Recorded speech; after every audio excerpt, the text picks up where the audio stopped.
everybody. Hello and welcome. You are listening to Honest to God on 1160 AM, The Quest, Atlanta Catholic Radio. This is episode number 614, and we are excited to be here today. What number is it actually? Don't answer it. 614. 614. We got producer Ben in the house, as always, looking good. Smells great. You can't tell if you're watching, but he does. This room is not going to smell great for long. We got 1, 2, 3, 4, 5, 6, and me in a small room with hot lights, and we're all dudes. And it's gonna be an experience. But we're excited to be here. We're gonna go around real quick and introduce. I think that Luke, you're the only person who's coming back, right? I think so. Yeah. So everybody, give me 5 quick things about yourself, fun facts. Luke, you just have to do 1. Okay. You get grandfathered in, so gotcha. You're good to go. We'll start with Mackenzie's brother. Yes, my name is Cameron. I'm 19.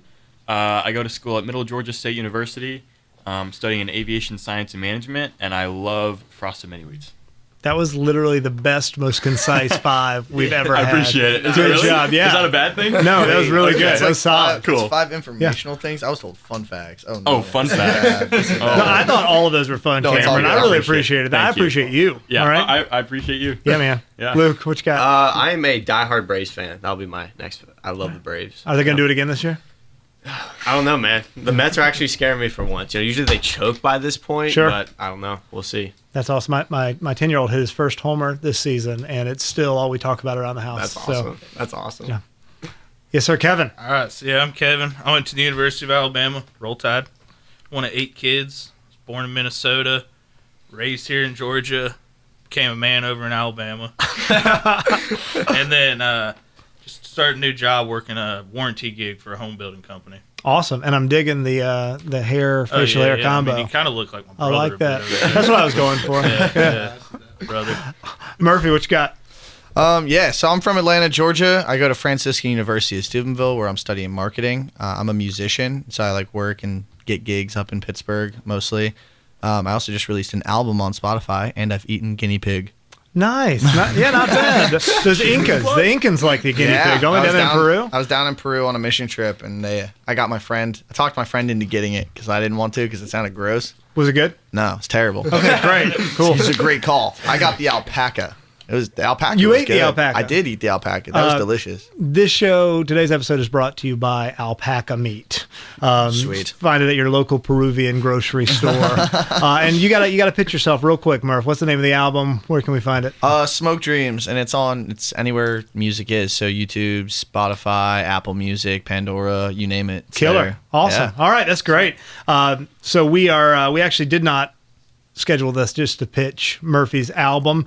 What we're going to talk about today, we just did Finding Mr. Right with the ladies. We're going to do Finding Mrs. Right with you guys today. Like them, you kind of got some homework. The 10 non-physical, that's really important, non-physical things that you find attractive in a woman, and 10 non-physical attributes that you find unattractive. We're not going to have time to get to all 10, so just give me your best 3. We'll start with Cameron, work our way down, and then talk about it. Alrighty, so I would say the first one for me is it might be a little bit controversial, but I'm going to say she does not have to be Catholic. That's the first thing. So wait, the first thing that you find attractive in a woman is the possibility of her not being Catholic? Not number 1. I would say, okay. No, let it roll. We can go with it. Okay, I would say the first attractive thing is that she... I think emotional vulnerability is really attractive. I think someone who's she can be open with you. You can have those deep conversations with each other, be honest. I think that's something that's really important, especially in a relationship. Getting that uniqueness with each other. Something that's between you two. Well, going back to the vulnerability thing, sure. I think that there's a lot of women out there who, for whatever reason, our culture is telling them they need to act sort of like a more stoic, manly man. You know, when your end game is to become a high-paid ad executive or something, right? Yeah. And so they put off. It's almost like a non-feminine. It's almost like masculine qualities of, no, I'm tough. I don't need you. Like, why are you opening the door for me? Exactly. That kind of stuff. Yeah. Exactly. And I hate that because I love it when my 22-year-old sister asked me to go get something from the car and it's midnight outside. I think that's awesome. Yeah. I love it. That's my job. That's what I'm supposed to do. Yeah, I think that this might be controversial as well.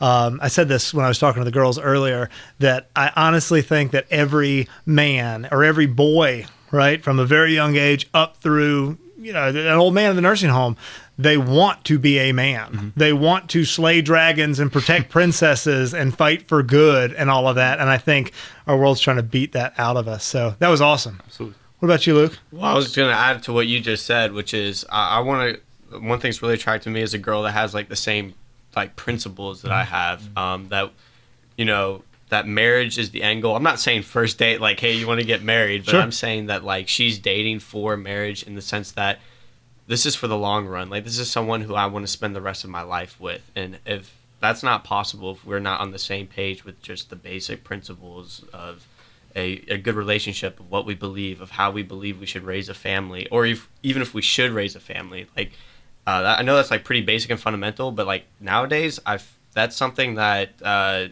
isn't as people don't just expect that right away. No, so, totally. I think a lot of people, and that's pretty common in our society now, right? Yeah. You date for fun. And like maybe this turns out maybe 5 years down the line, we talk about whether or not we want to get married, maybe not. And I talk to a lot of high schoolers about that when they say, hey, do you think I should ask so-and-so out or so-and-so to be my girlfriend? And I always say, no, you shouldn't, because you're 16 and you're going to waste a lot of time and heartache. And that's controversial. I'm not saying all high school relationships are bad, but I am saying that if you're not dating somebody who is interested in like the same things you are and that you see yourself marrying, you're wasting your time, you're wasting their time, especially if we're going to be Catholic and stick by the morals of the faith, right? And you're going to be just hanging out with this person and not acting on all the things that, right? That's a long time. Not having sex with somebody and dating them for 7 years is unnatural and weird. It is. Yeah. Right. Sure. It is. Yeah. What you got, Kevin? So my big thing might seem obvious. She's got to like me. I thought you were going to say she's got to like the University of Alabama, but I'll take you. That's a big plus. Right. I can't like Auburn, but no, she's got to like me. I can't be changing up like who I am, what I do for a woman, or for anybody really. But no, that's really good for a future spouse. No. What about you, Murphy? Yeah, I was like looking at this and I kind of like lumped this into one, but good communication and good conversations. So like to be able to like talk. And just like have fun, kind of like what Cameron said, like with emotional vulnerability, but also to be able to clearly and concisely like actually express where you're at with something. So to be able to fully communicate, like, okay, this thing frustrates me, or this thing was really good, and to actually be able to like understand each other and not just talk for hours about the same things and never understand it. But to be able to have like a clear flow of communication. Yeah, I think there's an emotional maturity element to that too. I don't know why this is still a thing, but it's been a long time. I haven't had a new girlfriend since I was 19, so I'm not super qualified. I married her. She's had 4 of my children, the only 4. So I've been out of the dating world for a while, but I remember speaking to your point, Murphy, it's almost like they were trying to play dumb, like they were trying to act like their head was in the clouds all the time. And I guess that's like a cute thing they think or something, but it really just makes me think you're sort of this vapid, empty, gross person. Yeah. I'd like to have like deep conversations and like fun conversations. Absolutely. Like a whole across the board.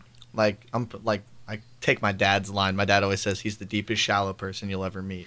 And then he laughs and slaps his leg because I know your dad. Exactly. I like to like flip it up. I'm like, I'm the shallowest deep person. One step closer. But like I'd like to be able to have like good conversations, and then again, like also be able to like communicate how you feel about something. That's killer. All right, give us another one because I think a couple of y'all got away with just one. All right. Yeah. So this is confusing, but my mom and dad always tell this story. When my mom and dad started dating, my dad was like, all right, look, I get up on a table and I start dancing. You can't pull me down. She said, that's fine.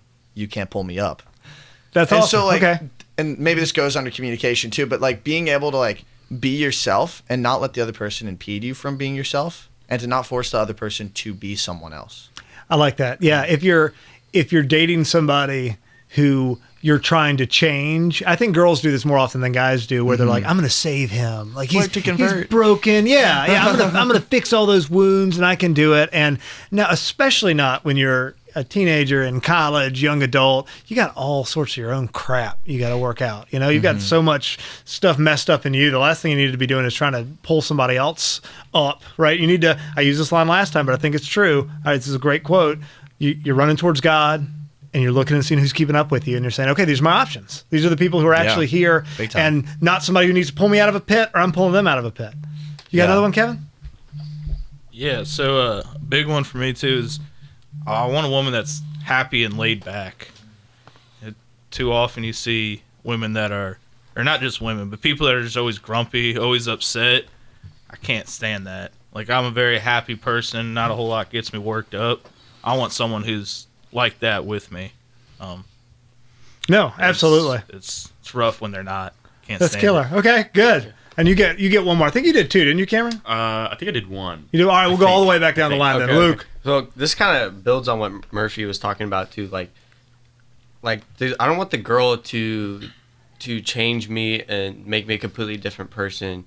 I want the girl to make me a better guy. You know, like someone who helps me grow into like the best version of myself. Who you can grow with. Exactly. Not who you're relying on like an emotional crutch to drag you along. Exactly. Right? Yeah. So not like that wrong kind of change, but the good kind of change that makes me the best, again, version of myself. So, and then obviously I'll help her grow as well, but it kind of goes both ways. No, I dig it. I like that a lot.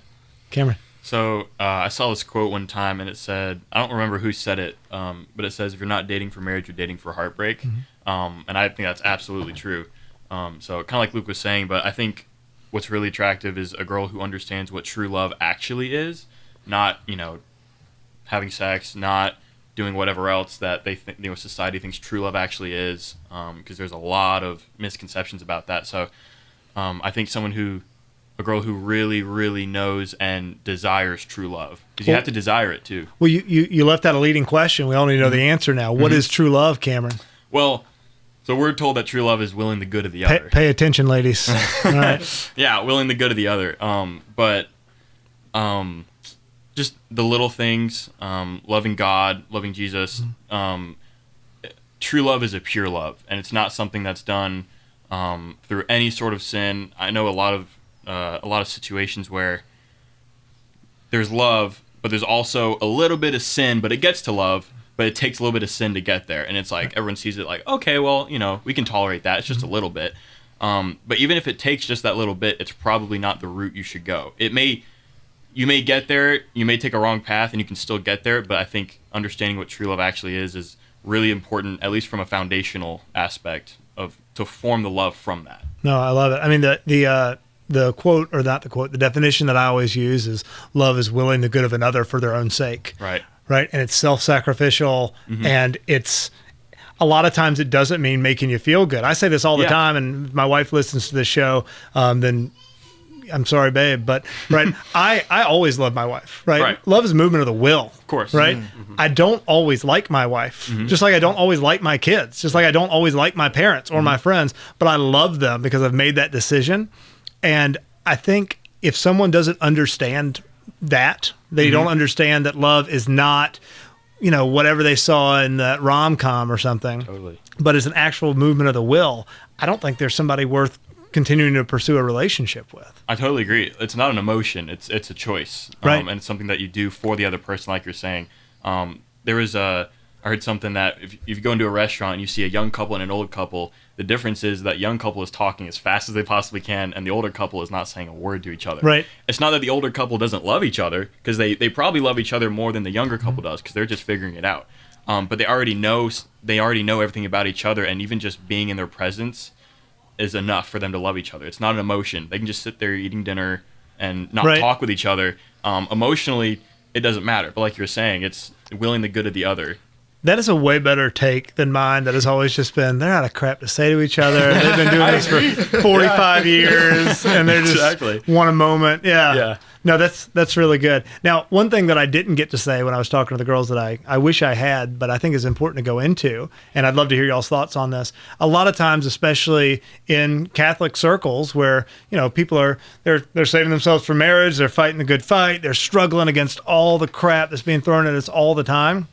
We talk about all these things that we find attractive, and we talk about modesty and holiness and common values and all of this stuff, but we don't usually talk about something that is super important, which is you have to be physically attracted to the other person. Yeah. Exactly. I don't care if homegirl's the most perfect, saintly woman you've ever seen. If there's not a physical attraction there, then you probably shouldn't be testing out that relationship. No, I was just gonna add to what you're saying. I mean, we're talking about like, oh, this quality, that quality, this quality. This girl could check, 100 out of 100 boxes, but if there's no physical attraction there, there's probably something wrong. Right. You're spending the rest of your life with this person, and we were made again, body and soul. So personality's not everything. And you have to be physically attracted to this person. Yeah, I mean, my wife is amazing. I love so many things about her. Tomorrow, if she turns into like Two-Face from Batman, okay, that's fine.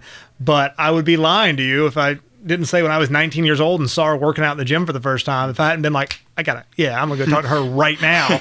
We wouldn't be married right now. Yeah. So I think that just goes without saying. We don't have to continue down that line unless you guys have any more thoughts on that. Not really.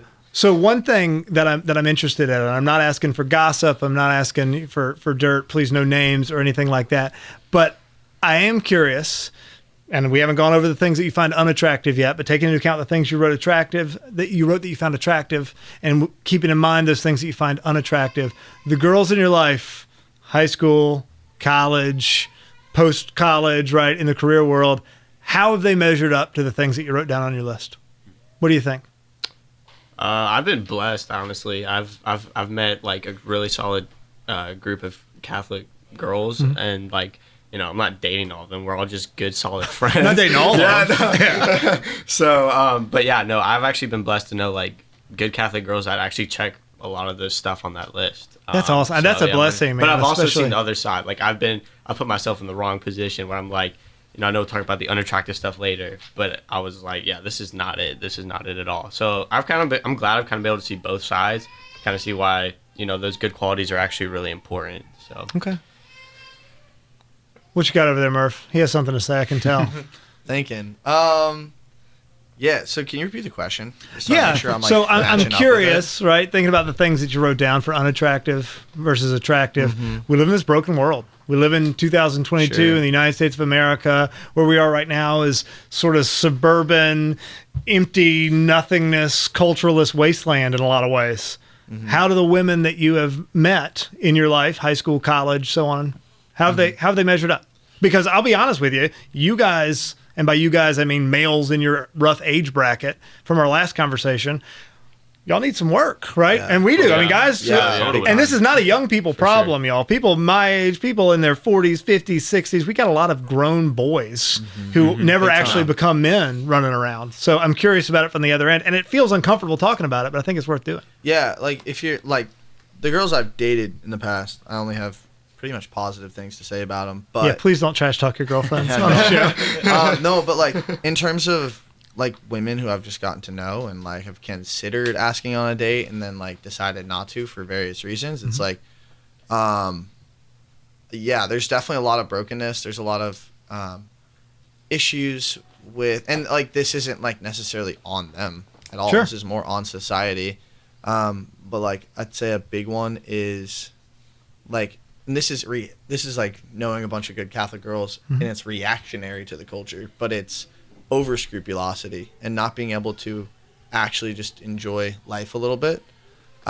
Like I've just known girls who have been unable to, I don't know, like let loose and like just have a good time, as well as like, alcohol is a thing and it's okay to use, as it turns out. Right, but I assume by let loose you don't mean getting drunk and hooking up with a bunch of guys. Exactly. You mean like, I don't mean that. I mean, I'm like, not so uptight that I can't go out and have drinks with my friends. Having 3 drinks is okay. And like hanging out with the guys and like hanging out with friends and family and like being loud. I'm a loud person myself, and so like I get louder when I have 1 or 2 in me, of course. And so it's like it's being okay with that and realizing that that's a full part of life and that's perfectly okay to exist, not all the time, but like to be able to go out, have a good time, have a few beers and be loud and be boisterous. Like it's okay. It's not the end of the world. I like to that. Like be a little bit loud, to be a little bit out of the pocket. And kind of to what you were saying, I think a lot of men really, they want to have a dragon to slay. They want to be, in a certain sense, wild. There's a book called Wild at Heart that I'm I've read it. Currently trying to read. I'm like dyslexic, so I've gotten through the intro, so there you go. But like the idea that men intrinsically, we want to be wild. And so like when I'm referring to over scrupulosity, I think I'm kind of referring to their inability to understand true masculinity, and that it's not going to look tame all the time. And it shouldn't. Exactly. And so like, yeah, I guess that would be what I'm trying to say. It's kind of like this like almost a not understanding. And again, this is on guys and girls, and it's reactionary to the culture. It's also like, just like there's not a lot of true masculinity out there to compare this to. But the idea that like true masculinity isn't always the way they think it's going to look. And sometimes that like they don't respond well to it. No, absolutely. I wish we need to have a whole show just on masculinity and what that looks like. I would love to go down that rabbit hole for a while, because it is absolutely true that it seems like right now your options are big old chest beating, like I'm trying to sleep with all the girls I can, whatever, or like little willow boned, wispy, kind of effeminate guy. And the answer is neither. I mean, I honestly think that if women had never existed, right, if we just like butted off of each other, right, from the beginning of civilization to now, we'd be having a great time, but we'd be living in caves and just like killing each other all the time, like eating raw meat and laughing and like making like fart jokes all the time. I'm hearing a lot of positives and negatives. Yeah. No, some of that's going to be great, but we wouldn't have things like houses or air conditioning or car, right? Because women civilize us in a way that's really good, but to civilize does not mean to feminize. And I think that's important. I'm sorry, I know you had something to say, Luke. Well, yeah, it was basically Murphy hit it pretty good in the sense of like we as a society, as a culture, we don't know like what men are anymore or what women are anymore, and that makes the dating game so hard. And that's one of the reasons we're having an episode on this, because like it was hard figuring out as a man like what did true manhood look like. And I know for the ladies are having the same problem too, like because they feel that they're expected to be this awesome beautiful woman, and that's hard when you have so many different definitions of what that is nowadays. And again, the whole culture like just completely redefined what manhood is, what womanhood is. Now we don't even know what it is, and there's just confusion everywhere, which making this so hard. But I think you were hitting on it when you said that I feel like everyone's presented with an extreme. You have for the men, you have the toxic masculinity, and then you have the timid man. For the woman, you might have the dishwasher sandwich jokes side versus the prostitute or something. Right. Yeah. And one of my favorite virtues is temperance, and there's always that middle ground, and I think that's where we need to try to shoot for on both sides. I think that's where you find the most fruitful identity in your manhood and your womanhood right there. Well, so that's a perfect segue into something that I wanted to ask, and I didn't ask this to the ladies, but I wish I had. We've talked about a lot of things. We might not have time to get into some of the unattractive features, but how do you find good girls? Because right now, I have no idea. I was talking about this the other day with my wife. I said, baby, if you die, God forbid, I'm literally just going to go live like in a cabin in the mountains alone and eat raw meat. Like I don't know how to date. I've never dated anybody since I left college. And when you hear about dating, you hear about like Tinder and a ton of different apps on your phone. And it just seems like, I don't know where you find, I have no idea where you find good girls. I'm not looking, which is nice. But where do you find them? Any advice, any thoughts? I believe if we knew the answer to that, we wouldn't be sitting here right now. I will say, I think this is going to sound weird at first, but it's like, how do you find good fish? Well, you go where the good fish are. So like, well, where are they, Murph? Yeah, I just think surrounding yourself and like putting yourself in situations where you're gonna run into like-minded people. I don't know.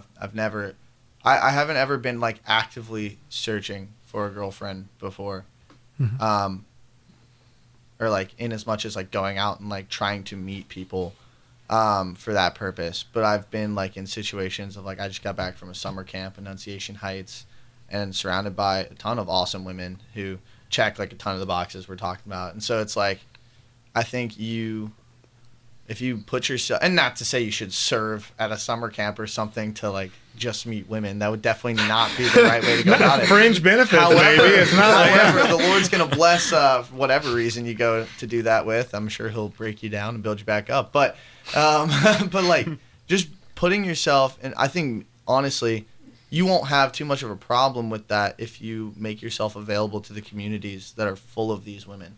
who were living out virtue. That's like the same answer that was given a while back. It was a few weeks ago. We were talking about community, and they were saying, go do the kind of things you want things. people who you meet to be doing. That's like you You said. can find them there. It's like you said, and I think it works with friends too. It's like you walk towards Christ and you work towards Christ, and then you look to your left and right. It's like, who's with me?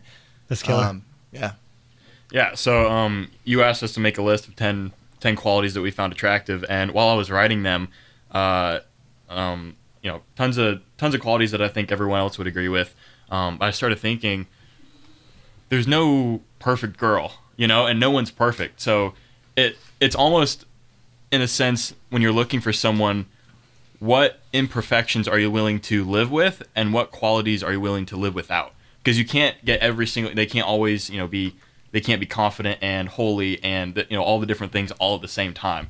So, and in a way that's a little bit disheartening, but also I think there's so much beauty in that, because that is what a relationship is. On one end is building each other, that willingness to grow. You have to have some sort of, I don't want to say deficiency, but absence of some quality so that you can grow. You can't grow if you're, already as big as you can be. Sure. But I think that's really beautiful is those imperfections, and then just learning to love them throughout the imperfections. I'm sure you experienced that with your wife, just loving her through all the imperfections. No, absolutely. That's fantastic. I wish we could keep this conversation going. I wish we had a lot more time. We're about done. I think that we need to continue this, and I'd love to have y'all back on to do a masculinity show sometime and talk about what that looks like. We got, what do we have, a minute left, Producer Ben? Something like that? About. Okay. So normally we do like popsicle sticks or questions. We'll do something quick. Fight to the death. How many cats, like house cat size cats, you got to kill them. I'm sorry if you like cats. They're going to kill you if you don't kill them. How many cats could you kill at once if they were all trying to kill you? All of them. No, by the end it's like that World War Z movie where there's waves of cats. I'm passionately against cats. I agree. I'm passionately against lots of things that I can't kill an infinite number of. That's fair. So I guess I'll give you the number 20. I think I could. That's a big difference from all of them. That's fair. I think I could rock 20 cats worlds though. Okay, that's fair. You can run over more than 20 cats. That's so true. No, you don't get a car. You get what you're wearing right now, and you're in the middle of a basketball court. We'll bump it up 25. Okay. We do not endorse any sort of animal cruelty here on the show, for the record. This show is also sponsored by the American Humane Society. Go out and adopt a cat today. Anyway, Kevin, how many cats could you kill if you had to? You have to, though. Not for fun. I'm not much of a cat guy, so probably about 100. I feel safe in saying that. All right. You think you can get to 100 cats? Oh, yeah, for sure. Luke, what you got? I mean, I feel bad. It's like the hate cat club over here, but I agree. I don't like cats at all, so I would have no problem strangling the cats if they're trying to murder me. They're trying to kill you. Yeah, they're trying to kill me. Self-defense. So it's self-defense justified again. So, but it won't be like also a cute dog trying to kill me. No. It's a little bit different. It's a cat. So I have a cat. I've got a barn cat that lives in the barn behind our house. We live on a little working farm and eats mice. And I share the feel. I'm much more of a dog guy, but I will tell you this. I prefer kittens over puppies. I'm sorry. I prefer dogs over cats all day long. It's like but, an object of a cat and a dog and a kitten and a puppy, though. Yeah. Kittens and puppies are for cuteness, and so yeah, cats win. Little kittens win. But I'd much rather have a dog. Dog and a cat is so different. All right, Karen, close us out. I'm gonna say 30. 30 I cats? could do 30. Once the adrenaline wears off, I think, start to get a little bit messy, but No, I like that. Modesty was one of the things girls put down as attractive, so that's good. thank you. All right, guys. Well, that is all the time we have for today. I think we are over time. Thank you guys for being here. Thank you, everybody, for listening. It has been awesome. This is Honest to God on 1160 AM, The Quest, Atlanta Catholic Radio. Thank you so much. God bless.